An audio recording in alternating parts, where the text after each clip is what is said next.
नमो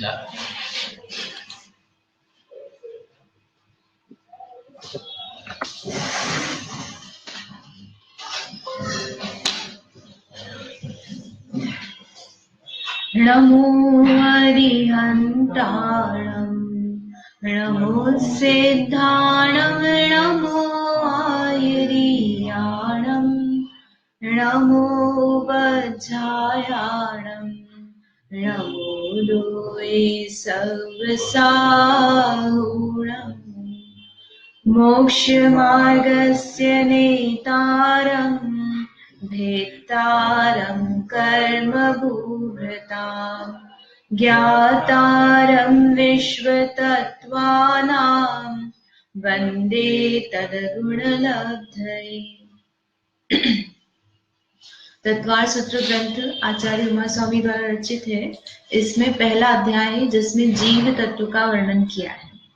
जीव तत्व बोलते हैं, वैसे ही किसका ध्यान आना चाहिए? स्वयं का। कौन है जीव? मैं हूँ, है ना।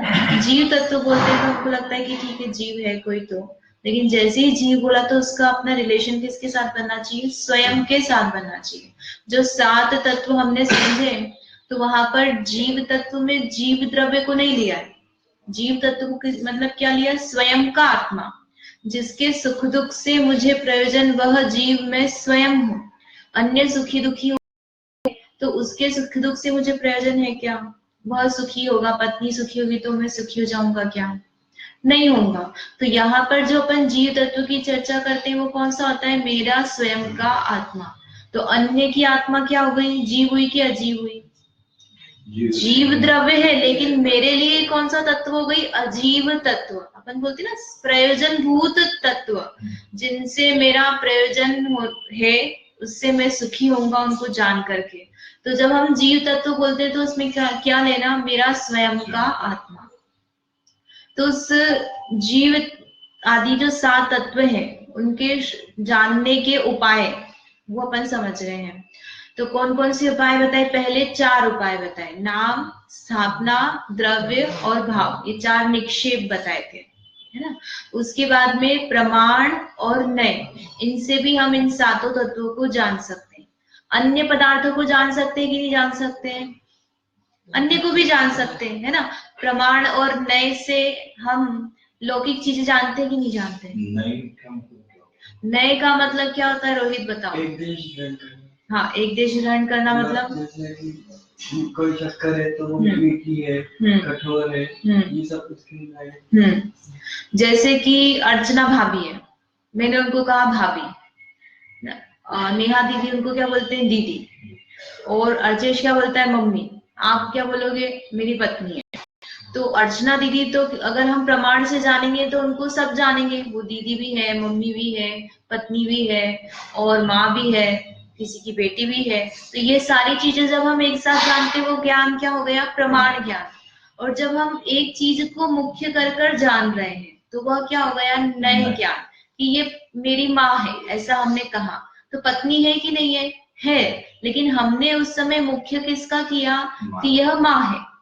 तो वस्तु को, जैसे आत्मा को जान रहे हैं, अब आत्मा में लगाएंगे तो आत्मा में ज्ञान है, दर्शन है, सुख है, वीर्य है, ऐसे बहुत सारे गुण है ना। द्रव्य, गुण, पर्याय, अपेक्षा से अलग अलग प्रकार से अपन आत्मा को जान सकते हैं। तो उसको अखंड को जानेंगे तो वह क्या हो गया? प्रमाण। और एक एक कर जब हम किसी एक गुण को मुख्य कर जान रहे हैं कि आत्मा में केवल ज्ञान है, ऐसा हमने कहा, तो बाकी चीजें हैं कि नहीं है? है, लेकिन हमने उसमें एक देश को, एक चीज को मुख्य करके उसका ज्ञान किया, तो वह क्या हो गया? नय। नय क्या करता है? एक आंख से देखता है। एक आंख से देखता है मतलब कि उसमें एक चीज को मुख्य कर देखते हैं। जैसे कि हमको किसी चीज का टेस्ट करने को कहा, मान लो ठंडाई, ठंडाई आपको दी और टेस्ट करके बताना है आपको कि यह कैसी है। तो आपने टेस्ट की और बता दिया अच्छी है, लेकिन हमारा अभिप्राय क्या था कि नहीं भैया मीठी हुई कि नहीं हुई। तो अगली बार आप फिर से आप टेस्ट करोगे उसको और फिर आप मीठे पर ध्यान दोगे। तो पहली बार क्या किया था और अभी क्या किया था कि तब हमने पूरा उसको जान लिया था, लेकिन अब हम जो जान रहे हैं उसको साथ में पूरा जानते हुए हमारी मुख्यता किस पे? मिठास पर, कि ये इसमें मिठास कितनी है, कम है कि ज्यादा है। तो वह जो हमने उसकी एक देश का मुख्यता की उसको कहेंगे नए। तो नए वस्तु में नहीं लगते ना, जो मीठी ठंडाई है तो वहां पर अपन वहां नए जो लगा रहे हैं, नए कहाँ लग रहे, या तो वचन में या ज्ञान में। मैं जो कथन कर रही हूँ कि ठंडाई मीठी है, तो यह मीठा मुख्य करके कथन किया ना, तो यह क्या हो गया, वचन में नए लगे। हमने कहा ये बच्चा जो है यह मोटा है या यह काला है, तो यह क्या किया हमने, किसी से कंपेयर करके, या तो उसी बच्चे को उसी से कंपेयर करके हमने कहा ये पहले दुबला था मोटा हो गया, तो वह वचन में हमने उसको मोटा पतला कहा, वह वचन में नए लगाए। और ज्ञान में लगाएंगे, ज्ञान में मतलब हम कह नहीं रहे, लेकिन हम जब जान रहे हैं तब हमने उसको किस रूप में जाना, उसके कालेपने को मुख्य कर जाना, या उसके मोटेपने को मुख्य करके जाना। बच्चे को पूरा जान रहे लेकिन साथ में हमारा मुख्यता किसकी की, यह मोटा हो गया, ठीक है। तो वह कहा नहीं, लेकिन हमने अपने ज्ञान में मुख्यता की, तो वह ज्ञान में नहीं लगा। इस तरह से दो समझे। कल अपन ने तीसरा आगे का जो 7वां सूत्र, उसमें तीसरी तरह से पदार्थों को जानने के उपाय समझे थे। कौन कौन से बताए थे, 6 प्रकार बताए थे। कौन कौन से, निर्देश, स्वामित्व, साधन, अधिकरण, स्थिति और विधान। 6 प्रकार से और हम पदार्थों को जान सकते हैं। तो पहले नहीं जान सकते थे क्या, जैसे नाम बताया, स्थापना किया, उससे भी जानते हैं, इससे भी जानते हैं। तो फिर ये क्यों बताया कि हमको विशेष जानना हो। विशेष जानने के लिए यह मध्यम रुचि वाले शिष्यों के जानने के लिए 6 तरीके से जानना और बताया, है ना। तो कल अपन इसको समय नारक की जीव पर घटाया था, समझ में आया था, थोड़ा थोड़ा समझ में आया। वापस से अपन लेते हैं 7वें नंबर का सूत्र देखना है ना, 8वां, इसलिए आप लोग बोले।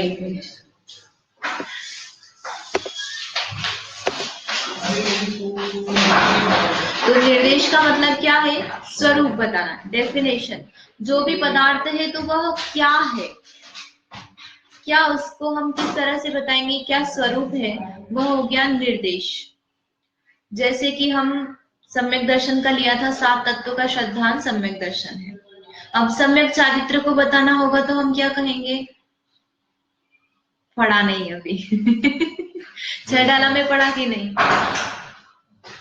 सम्यक चारित्र मतलब आत्मा की लीनता, है ना। सामान्य से जो अपन कहते हैं कि सच्चा चारित्र, इस सम्यक दर्शन सम्यक ज्ञान के साथ जो आत्मा का चारित्र पाया जाता है उसको कहते हैं सम्यक चारित्र। और आश्रव को लेंगे हम, यदि आश्रव है तो आश्रव किसे कहते हैं, आश्रव किसे कहते हैं, वह क्या हो गया, निर्देश।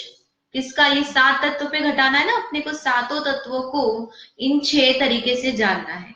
तो जैसे हमने सम्यक दर्शन को कहा, हम ऐसे ही जीव की परिभाषा कह सकते हैं। जीव किसे कहते हैं, जो जानता देखता है, सुख दुख का अनुभव करता है, उसे जीव कहते हैं। यह क्या हो गया, जीव का निर्देश। ऐसे ही अपन आश्रव पे लगाएंगे। आश्रव में कैसे लगाएंगे ज्योति भाभी,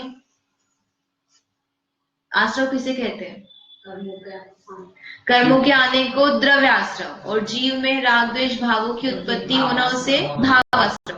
तो यह आश्रव क्या हो गया, यह आश्रव का निर्देश स्वरूप हो गया। फिर स्वामी, स्वामी यानी किसको होगा, कौन, किसके आधार से, आधार तो बाद में आएगा, यानी किसको पाया जाएगा। जैसे आश्रव लिया या जीव लिया, तो जीव का स्वामी कौन है, जीव स्वयं है। या फिर हम उसको सूक्ष्म रूप में कहेंगे तो जीव की जो पर्याय हो रही है वो हर पर्याय उस जीव का स्वामी हो गई। जो जीव का परिणमन चल रहा है प्रति समय, तो हर समय जो परिणमन चल रहा है वो परिणमन, वो पर्याय, वो उस जीव का स्वामी हो गई। सूक्ष्म रूप में अपन ने कहा, स्थूल में कहेंगे तो मैं ही मेरा स्वामी हूँ, मेरा स्वामी कोई अन्य है क्या, नहीं है। आश्रव में घटाएंगे, आश्रव का स्वामी कौन है, जीव। भावाश्रव के लिए कहेंगे तो भावाश्रव किसको होता है, जीव को होता है, तो वह जीव हो गया। और द्रव्याश्रव किसका है, पुद्गल का। कर्म वर्गणा है ना आश्रव, तो वह उसका स्वामी कौन हो गया, पुद्गल। तो इस तरह से स्वामी हुआ। जीव को भी अपन घटा सकते। सामान्य से अगर अपन आश्रव के द्रव्य और भाव आश्रव भेद नहीं करो तो आश्रव किसको पाया जाएगा? जीव को ही पाया जाएगा। अन्य किसी 6 द्रव्यों में से आश्रव किसी को नहीं पाया जाएगा। तो उस अपेक्षा से जो संसारी जीव है ना, सिद्ध जीव को तो आश्रव नहीं होता है। जो मुक्त हो गए उनको आश्रम नहीं है। तो किसको पाया जा रहा है? जो संसारी है। संसारी में भी कौन हो गए कि संयोग केवली, यानी केवली भगवान तक आश्रव पाया जाता है, उसके बाद आश्रव नहीं पाया जाता है। तो केवली भगवान जो हो गए, हाँ, वो आएगा ना। हाँ, तो वहां तक 13वां गुणस्थान, तो वहां तक क्या हो गया? आश्रव पाया जाता है। तो वो सब किसके स्वामी हो गए? आश्रव के स्वामी हो गए। ठीक है। साधन के बाद में है अधिकरण। अधिकरण यानी आधार। किसके आधार से, कहां पर वह पाया जाता है? अपन उदाहरण क्या ले रहे हैं? जीव का। तो जीव कहाँ मिलेगा? नहीं, स्वयं में नहीं, लोक में। लोक के बाहर तो नहीं मिलेगा। अपन जो लोक का नक्शा बनाते हैं, जो 6 द्रव्य उसी में ही पाए जाते हैं। उससे बाहर जीव पाया जाता है क्या? नहीं। तो लोक जीव का आधार हो गया। या आकाश द्रव्य है आखिरी में। आकाश द्रव्य के आधार से सारे द्रव्य रहते हैं, तो वो भी अपन आधार कह सकते हैं। और जैसे जीव कहा आपने कि जीव स्वयं का आधार में स्वयं हो, तो वह भी ले सकते हैं। उसमें मतलब आप इसमें बिल्कुल आप सूक्ष्म रूप में कैटेगरी बना दो कि नहीं बस यही आंसर सही है, ऐसा नहीं है। तीनों अपेक्षा से, क्योंकि नए लगाए ना अपन ने कि सभी जीवों की अपेक्षा से आधार कहा हमने, तो लोक हो गया। लोक के बाहर जीव नहीं पाए जाते हैं। या जीव स्थित कहाँ है? तो आकाश द्रव्य अवगाहन में निमित्त होता है, इसलिए उसका आधार क्या हो गया? आकाश द्रव्य हो गया जीव का। और जीव का आधार जीव स्वयं है। स्वतंत्रता की अपेक्षा से बात करें, जीव को अन्य के आधार की जरूरत नहीं है, तो वह आधार होगा अधिकरण। फिर स्थिति। अब स्थिति में हम क्या क्या उदाहरण ले रहे हैं? जीव और एक और क्या ले रहे हैं? आश्रम। तो जीव जो है उसकी स्थिति कैसी है? जीव कब से कब तक रहेगा? मैं कब से कब तक रहूंगा? अनादि अनंत है ना। अनादि अनंत मतलब मेरा कभी उत्पत्ति हुई नहीं है, तो मैं अनादि से हूं और हमेशा पाया जाऊंगा। मेरा अभाव होगा ही नहीं, तो मेरी स्थिति कैसी हो गई? अनादि अनंत। अब ऐसे जीव में यदि अपन भव्य अभव्य करेंगे तो क्या होगा कि अभव्य तो हमेशा लोग संसार में ही रहेंगे, और भव्य करेंगे तो भव्य मतलब क्या होता है? जिसको सम्यक दर्शन प्राप्त करने की योग्यता है उसे भव्य कहते हैं। तो वो भव्य कब तक जीव को भव्य कहते हैं? कि जब तक वह सिद्ध नहीं बन जाता। अब सिद्ध बन ही गए तब तो वो भव्य कहलाएंगे नहीं। तो अनादि से लेकर उसका अंत आ जाएगा। तो अंत आता उसको क्या कहते हैं? शांत। अंत से जो सहित है उसको कहेंगे शांत। तो भव्य जीव का काल स्थिति कितनी हो गई? अनादि शांत। अभव्य की कितनी हो गई? वो अनादि अनंत, क्योंकि वह तो सिद्ध बनने वाला नहीं है। तो ये स्थिति अपन ने किस पे लगाई? जीव पे। अब आश्रव पे लगाएंगे कि आश्रव कब तक रहेगा, कैसे रहेगा। तो आश्रव जो है अपन एक प्रति समय अपने को आश्रव हो रहा है, तो उस अपेक्षा से अपन एक समय ले सकते हैं। और जो कब तक होगा, जैसे अनादि से हो रहा है और अभव्य है तो उसको अनंत काल तक होता रहेगा। लेकिन यदि वह सिद्ध बन गया जीव, भव्य है, तो वो क्या होगा? उसका आश्रव बंद हो जाएगा। तो अनादि शांत। तो ये जो आश्रव, ये कर्म का आना जाना उसको बोलते हैं। हाँ, कर्म के आने जाना। आना जाना मतलब आना, जाना नहीं ले रहे। जाना तो किस में जाएगा? निर्जरा में जाएगा। कर्म का आना जो है उसको अपन बोल रहे हैं आश्रव। ये कर्म की अपेक्षा से है। मेरे जीव की अपेक्षा से मैं आश्रव कहूंगी तो क्या होगा? मुझ में जो विकारी भाव उत्पन्न हो रहे, जिससे कर्म आ रहे, तो वह भाव ही मेरा आश्रव है। जो विकार मुझ में उत्पन्न हुआ वो मेरा आश्रव हो गया। और वो कर्म तो काम कर्म में चल रहा है, तो मेरा आश्रव तो क्या हो गया? मेरे परिणाम, जो विकारी परिणाम है। तो स्थिति समझ में आई? स्थिति में क्या लिया अपन ने? ड्यूरेशन, कब से कब तक वो आश्रव है, या जीव कब से कब तक रहेगा। तो ऐसे अपन बहुत सारी चीजों में लगा सकते हैं। फिर स्थिति के बाद में क्या है? विधान। विधान यानी क्या हो गया? भेद। तो जीव कितने प्रकार का होता है? संसारी और मुक्त, है ना। सामान्य से कहा तो जीव जीव है, संसारी मुक्त तो हमने पर्याय की अपेक्षा से भेद किया, लेकिन वो भी सब क्या है, जीव है। और विशेष क्या, तो एक संसारी है जो भी संसार में चार गति में घूम रहे हैं, और सिद्ध, ये दो भेद किए। फिर और हमने भेद किए तो क्या हो गया, एक इंद्रिय, दो इंद्रिय, तीन इंद्रिय, चार इंद्रिय, पंच इंद्रिय, ऐसे हमने जीव के भेद किए। और भेद करेंगे तो गति की अपेक्षा से भेद कर लो, नरक, तिर्यंच, मनुष्य, देव, ऐसे चार भेद हो गए, चार तरह के जीव हो गए। तो इस तरह से हम जीव के अनेक भेद कर सकते हैं। संगी असंगी, जो अपन जीव समाज घटाते हैं ना, वो सब घट जाएंगे, भेदों में लग जाएंगे। तो इस तरह से ये हमने जीव को जाना, निर्देश, जीव की परिभाषा, जीव स्वामी, है ना, जीव स्वयं, उसकी पर्याय, फिर उत्पत्ति का कारण या साधन, यानी जीव कैसे बना, तो शरीर की अपेक्षा से अपन इसे मनुष्य बना, तो मनुष्य किसके कारण से बना, तो मनुष्य नाम कर्म किए गए कैसे बना, इस तरह से अपन ने उसमें साधन लगाया। या 10 प्राण से जीव जीव है, जो 10 प्राण बोलते हैं ना अपन, 5 इंद्रिय, आयु, श्वासोच्छ्वास, मन, वचन और काय बल, ऐसे 10 प्राण कहते हैं जीव के। मोबाइल और धन है ना, पानी, जल ही जीवन, ऐसा कहते हैं ना, ये सब वाले प्राण नहीं, ये प्राण लिए। या जीव का अपन चैतन्य प्राण भी बोलते हैं, कि जीव को किस कारण से जीव कहते हैं, कि ये चेतना है जीव में, इसलिए जीव है। तो अपन निश्चय और व्यवहार प्राण हो गए, तो वह जीव का कारण हो गए। निश्चय प्राण यानी जीव में ज्ञान है, वह उसका कारण हो गया जीव का। और व्यवहार क्या हो गए, 10 प्राण जीव का कारण हो गए। फिर अधिकरण में जीव का अपन ने स्वयं जीव को जीव का आधार बताया, आकाश द्रव्य बताया और लोक बताया। स्थिति में क्या बताया, जीव कब से कब तक है, तो अनादि अनंत काल तक। और भव्य भव्य की अपेक्षा से फिर हमने उसमें अनादि शांत और अनादि अनंत किया।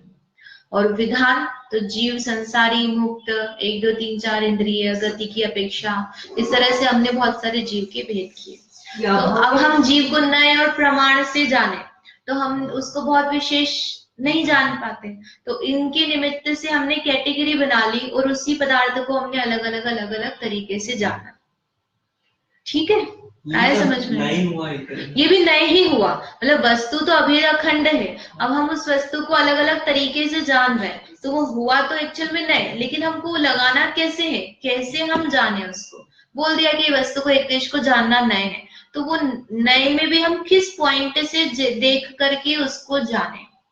तो कितना हमको जानना है, मध्यम से जानना है, विस्तार से जानना है, संक्षेप में जानना है। तो यह मध्यम रुचि वाले शिष्य को जानने के लिए 6 प्रकार से पदार्थ को जानने के उपाय है। तो पदार्थ मतलब कोई एक्सटर्नल पदार्थ को जानना, ऐसा नहीं, मुझे अपने स्वयं को जानना है, अजीव को जानना है, 6 द्रव्य को जानना है, 7 तत्व को जानना है, तो मैं इनके निमित्त से जान सकती हूँ। और ये चीज हम लौकिक में भी लगाते हैं, लौकिक में लगाते कि नहीं लगाते। हम सब्जी भाजी खरीदने जाएंगे तो भी हम देखेंगे, भैया ये क्या है, कितने की है ना, इसका भाव क्या है, कैसी है, ताजी है, पुरानी है, फिर कहाँ से लाए हो, नागपुर के संतरे हैं, है ना, लगाते कि नहीं, आम कहाँ के हैं, रत्नागिरी के हैं, तो उसमें हम लगाते हैं। बहुत सारी चीजें सब देखते हैं, तो हम ध्यान नहीं देते कि हम उसमें क्या क्या किस किस रूप में देख रहे हैं। भले सारी चीजें हम नहीं लगाते हैं, लेकिन फिर भी हम उसमें लगा ही लेते हैं। जैसे आम है, तो आम के अलग अलग प्रकार होते हैं, नीलम होता है, हापुस होता है, बादाम होता है, तो ये विधान में आ जाएगा उसका, कि आम के प्रकार हो गए। स्थिति है, आम कब से कब तक आता है, या आम हम लाएं तो वो कब तक चलेगा घर में, एक मर्यादा बताई हमने कि ये जो मिठाई है, रसगुल्ला, ये 1 दिन चलेगा, इससे ज्यादा नहीं चलेगा, ये इसकी स्थिति हो गई। तो लौकिक में भी हम इन चीजों को यूज करते हैं। तो इन शब्दों को जान करके ऐसा घबराना नहीं कि अरे ये क्या हम जान रहे हैं, हम इसी के द्वारा पदार्थों को जानते हैं। और विस्तृत जानने के लिए फिर आचार्य ने आगे का सूत्र बताया। ये सब समझ में आए, है ना? 6। तो अपन वापस से देखते हैं जो सम्यक दर्शन पर घटाया था देश से। अब सम्यक दर्शन क्या है, इसे कहते हैं सम्यक दर्शन, तो 7 तत्वों के सिद्धांत को सम्यक दर्शन कहते हैं। यह क्या हो गया, डेफिनेशन किसकी, सम्यक दर्शन की, ये निर्देश। अब सम्यक दर्शन किसको होता है ना, तो यह क्या, जो क्वेश्चन है इससे क्या पता चल रहा है, स्वामी ढूंढ रहे किसको सम्यक दर्शन होगा। तो पुद्गल, धर्म, अधर्म, आकाश काल को सम्यक दर्शन होगा क्या? नहीं। किसको होगा? जीव को होगा। तो सामान्य से हमने कहा जीव को होगा, ठीक है, लेकिन जीव में भी किस जीव को सम्यक दर्शन होगा? तो 1, 2, 3, 4 इंद्रिय को होगा क्या? नहीं होगा। असंगी को होगा क्या? नहीं होगा। तो इसमें 4 गति में होता है, फिर उसमें भी हम फिर विशेष लगा दो कि संगी पर्याप्त जीव जो है उसके सम्यक दर्शन पाया जाता है। फिर तीसरा अपन ने क्या लगाया? प्रश्न क्या कुछ? नहीं। ठीक है, आप प्रश्न पूछ सकते हो। तीसरा क्या है? साधन। सम्यक दर्शन की उत्पत्ति का कारण क्या है? यदि मुझे सम्यक दर्शन हुआ है तो उसका कारण क्या है? किस निमित्त से मुझे सम्यक दर्शन हुआ? तो उसमें 2 तरह से कारण बताए हैं। 2 तरह से बाहरी कारण, यानी जैसे मैं जिन बिंब का दर्शन किया तो भगवान की प्रतिमा को देख करके मेरे परिणाम ऐसे हुए जिससे मुझे सम्यक दर्शन हो गया। या फिर नारकी जीव के लिए अपन वेदना का उदाहरण लेते कि उसको इतनी तीव्र वेदना होती है कि उसका विचार करके उसको सम्यक दर्शन हो गया। फिर धर्मोपदेश समोशरण में गए, श्रुत केवली जो है उनके निमित्त से, या आचार्य मुनिराज के मुख से हमने धर्म को सुना, तत्व को समझा और उसको समझ करके क्या हो गया? सम्यक दर्शन हो गया। पुराण में आते ना बहुत सारे उदाहरण आते, सिंह का उदाहरण आता है। सिंह किसकी पर्याय पूर्व भव है? महावीर भगवान की। तो उसमें आता है ना कि 2 मुनिराज उनको संबोधते हैं सिंह को। तो क्या किया था उन्होंने? धर्मोपदेश ही दिया था ना। धर्मोपदेश सुन करके सिंह को क्या हो गया? वहां अपन बताते संबोध करके उसको सम्यक दर्शन हो गया, ऐसा अपन स्थूल रूप से लेते। तो वह धर्म श्रवण करके क्या हो गया? सम्यक दर्शन हुआ। ये बाहरी निमित्त हुआ सुनने से। और जाति स्मरण का उदाहरण कैसे आता है पुराण में? कि जैसे आदिनाथ भगवान है या अन्य कोई तीर्थंकर है जो इनका राज्यावस्था में है, फिर जन्मदिन मनाते हैं, तो जन्मदिन मनाते तब क्या होता है? उनको पूर्व भाव की देव की पर्याय की याद आती है।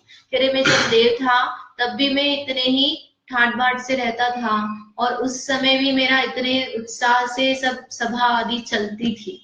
और ऐसा जाति स्मरण होकर के उनको याद आता है कि ये सब पर्याय, ये सब चीजें कैसी है? क्षणभंगुर है, नष्ट होने वाली है। और ऐसा विचार करके क्या हो जाता है? फिर सम्यक दर्शन।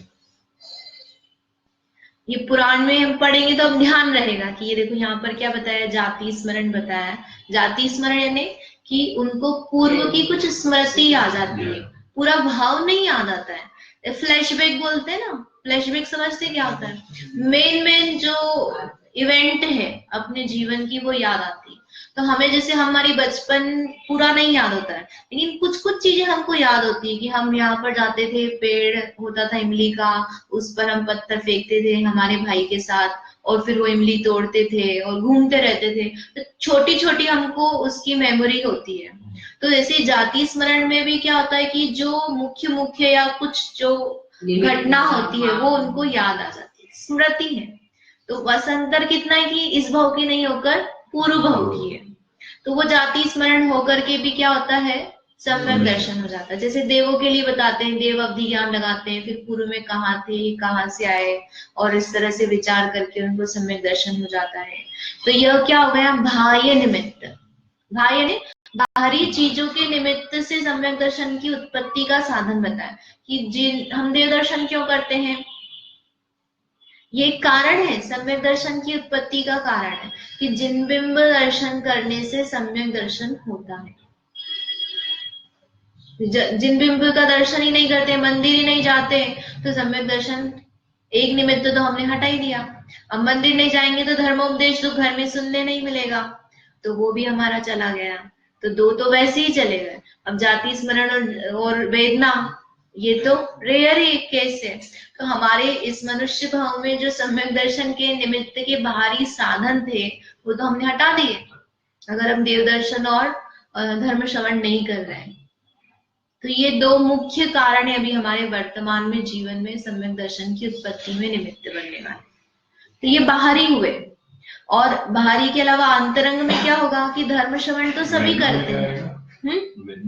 वेदना में इतनी तीव्र वेदना होती है, जैसे कई बार हम, हाँ तकलीफ रहती है, हाँ अपन लौकिक में देखते हैं कि व्यक्ति धर्म सुनने कौन आता है, तो जो दुखी होता है वो आता है, या जिसके जीवन में कुछ ऐसा घटना घट जाती है कि उसको शांति नहीं मिलती है और अब उसको कुछ धर्म सुनाया तो उसको बहुत अच्छा लगा तो वो आने सुनने लग जाता है।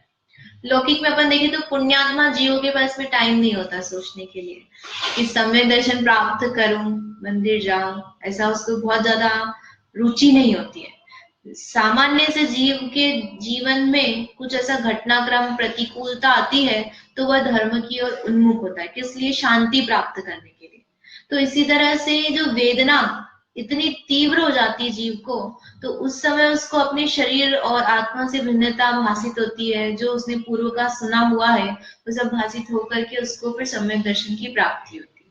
तो वह वेदना शरीर आदि की बाहरी की जो प्रतिकूलता है उसके निमित्त से भी जीव को सम्यक दर्शन मिलता है। तो वेदना जो है मुख्य रूप से नारकियों की बताई गई है, मतलब वेदना के निमित्त से सम्यक दर्शन, हमें यहाँ पर नहीं, नारकियों के लिए यह कारण बताया है, क्योंकि वहां धर्म श्रवण नहीं होता, जिनबिंब दर्शन नहीं होता, जाति स्मरण आदि बन जाए तो, लेकिन मुख्य रूप से वेदना जो है वहां पर सम्यक दर्शन का निमित्त बनता है।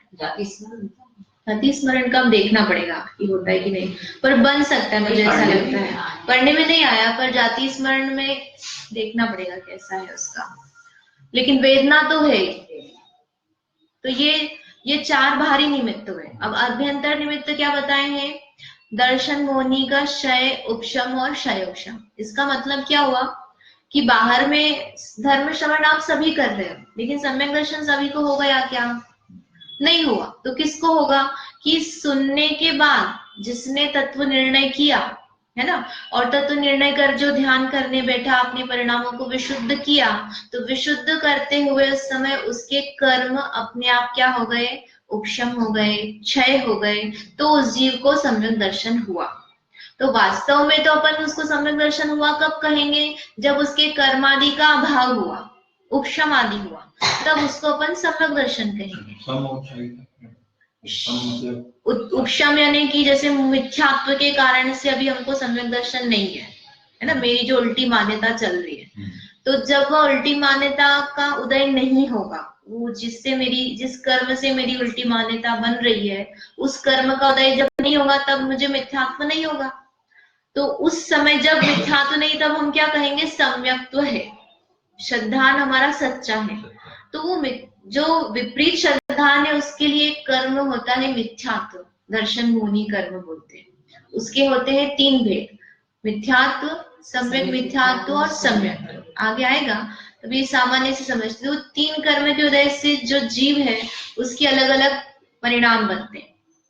जैसे अभी मैं अपने आप को मनुष्य मान रहा हूँ, स्त्री मान रहा हूँ, माता पिता, जो हम विपरीत रूप से मान रहे हैं, ये विपरीत मानने में कर्म का निमित्त यदि कहेंगे तो वह क्या कहा जाएगा? दर्शन मोहनीय कर्म, मिथ्यात्व। लेकिन वह उसमें भी जीव का परिणाम भी लगाना कि मैं स्वयं भी उस रूप परिणमित हो रहा हूं, तभी वह भारी कर्म निमित्त बनता है। कर्म की अपेक्षा से कह रहे हैं, इसलिए अपन कर्म की बात करेंगे। अब वहां जो वास्तविकता है, निश्चय नहीं, वो भी स्वयं का लगाना, ये भी कर्म की अपेक्षा से बात करेंगे तो भैया मिथ्यात्व के उदय से मिथ्यात्व है, और सम्यक्त्व प्रकृति के उदय से सम्यक्त्व होगा। अब सम्यक्त्व है नहीं हमको, तो मिथ्यात्व का उदय हटता नहीं है, तो हमें सम्यक दर्शन कैसे हो? तो जीव जब सम्यक दर्शन करता है तो स्वयं के पुरुषार्थ से ही करता है।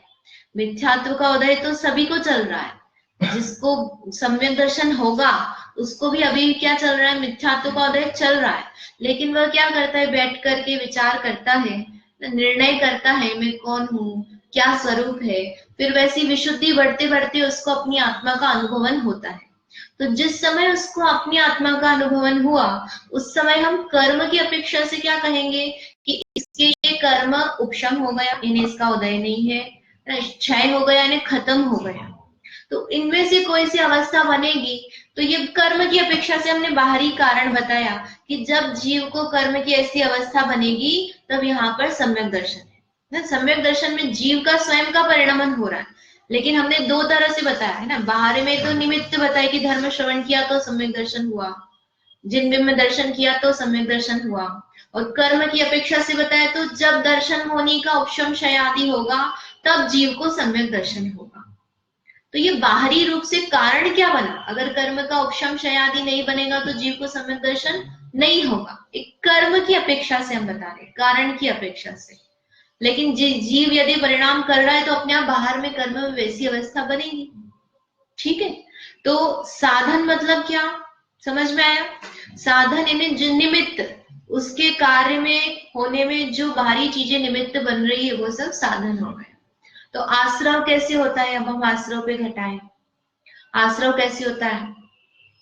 आश्रव का स्वामी जीव है ना, मुझे कर्म आ रहे हैं, मेरे परिणाम राग द्वेष रूप हो रहे हैं, तो मैं स्वयं आश्रव का स्वामी हो गया। अब ये आश्रव होता कैसे है, तो उसका कारण क्या बताएंगे? मिथ्यात्व, अविरति, प्रमाद, कषाय, योग, इन सब कारणों से क्या होता है? आश्रव होता है। यानी जीव विपरीत मान्यता कर रहा है, अपने बच्चे से मोह कर रहा है, तो क्या हो रहा है? राग द्वेष हो रहे, राग द्वेष से कर्म आएंगे। ठीक है, ये सामान्य से समझा। तो इस तरह से जो जो पदार्थ हम समझ रहे हैं उसमें सब में साधन लगाना। क्या क्या हो गया? निर्देश, स्वामित्व और साधन। तो ये क्या समझा? सम्यक दर्शन का साधन। सम्यक दर्शन कैसे होगा? तो बाहरी में तो 4 लक्षण बताए और अभ्यंतर में कर्म की अपेक्षा से बताया।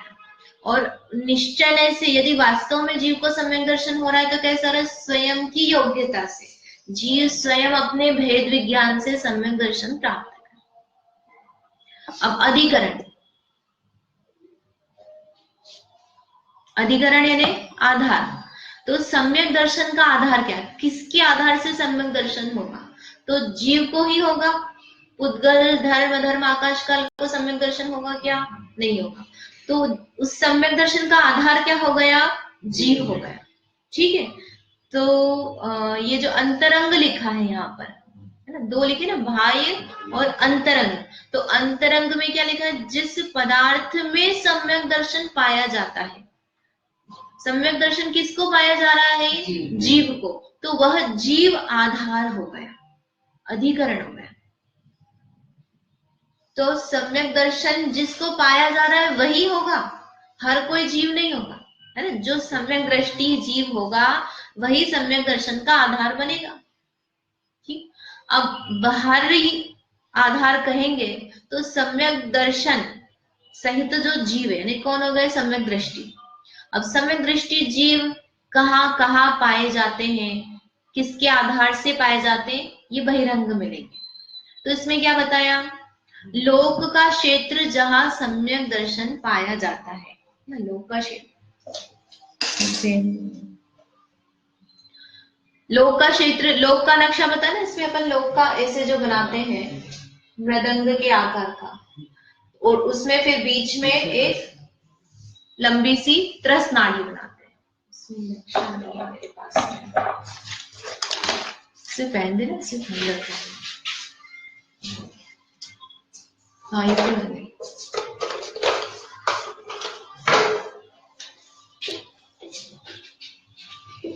जैसे ये लोक का नक्शा बनाया हमने, तो इसमें यहाँ पर ये त्रस नाड़ी बताई। तो जीव तो पूरे लोक में पाया जा रहा है, लेकिन सम्यक दृष्टि जीव जो है वो कहाँ पाए जाएंगे? कि ये जो हमने त्रस नाड़ी बताई है लंबी सी, इसमें ही क्या है? पंचेंद्रिय, यानी 1 2 3 4 इंद्रिय जीव पाए जाते हैं। एक इंद्रिय तो पूरे इसमें पाए जा रहे हैं, लेकिन त्रस जीव 2 3 4 5 इंद्रिय जीव जो है वो यही पाए जाएंगे। तो यहाँ पर क्या लिखा है? लोक का क्षेत्र जहां सम्यक दर्शन पाया जाता है। तो सम्यक दर्शन, सम्यक दृष्टि जीव के आधार से ही पाया जाएगा। तो वो जीव कहाँ कहाँ पाए जा रहे हैं हम वह देख रहे हैं। तो सम्यक दृष्टि जीव यहाँ पाए जाएंगे क्या? इधर नहीं पाए जाएंगे। क्यों नहीं पाए जाएंगे? क्योंकि यहाँ पर एक इंद्रिय ही पाया जा रहा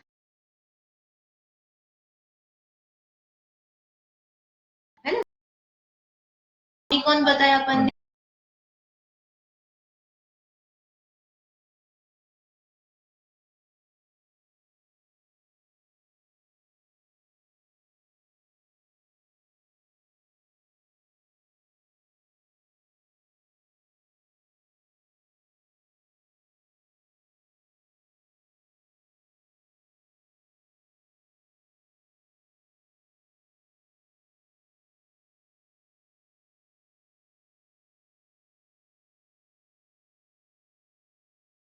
स्थिति का मतलब क्या है? ड्यूरेशन। ड्यूरेशन इंग्लिश वर्ड हो गया, लेकिन स्थिति को यदि हम डिफाइन करेंगे तो क्या हो गया कि वह सम्यक दर्शन कब से कब तक रहेगा? समय। कितने समय तक? यदि किसी जीव को सम्यक दर्शन है तो वह कितने समय तक हो सकता है? तो जघन्य और उत्कृष्ट। जघन्य यानी कम से कम होगा तो इतना समय तो उसको सम्यक दर्शन रहेगा ही रहेगा, और उत्कृष्ट कहेंगे तो इससे ज्यादा किसी जीव को सम्यक दर्शन नहीं पाया जा सकता। इसको अभी अपन यहीं तक रखते हैं, इसमें थोड़ा सा डिटेल है, इसका कल समझेंगे। कुछ प्रश्न है? अभव्य जीव तो कभी भव्य होते ही नहीं। अभव्य कहेंगे उसको कि जो अभव्य है, जिनको कभी सम्यक